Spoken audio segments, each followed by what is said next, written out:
Breaking news શહેરની મોટામાં મોટી કંપનીમાં લાગી છે ભીષણ આગ અને દરેક કર્મચારીઓ બળીને થઈ ગયા છે ખાખ. તાજેતરમાં સૂત્રો પાસેથી જાણવા મળ્યું છે કે કંપનીના માલિકે જાહેર કર્યું છે કે બધા જ કર્મચારીના પરિવારને 5-5 લાખ રૂપિયાનું વળતર આપશે. ઓહો, શેઠિયો ભગવાનનો માણાવો, શેઠિયો ભગવાનનો માણાવો. જો તો બટા તારા પપ્પા જે કંપનીમાં કામ કરે એ જ કંપની છે કે? હા મમ્મી, પપ્પા જે ઈ જ કંપની છે. હા બટા, હજી હું બેઠી છું, તું કઈ ઉપાધિ કરમાં. આય બટા, તારા પપ્પાનો ફોટો હમણાં મેલવો જોઈએ. એ આવી તમે અહીંયા? મારું જ ઘર છે ને. અરે ટીવી માં તો એમ દેખાડે છે કે કંપનીમાં આગ લાગી ગઈ, તો તમે કેમ બસી ગયા?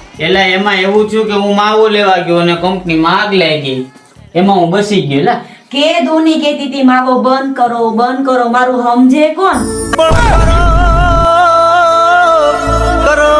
हम इसका पति हैं, हमको सिर्फ फांसी का सजा चाहिए.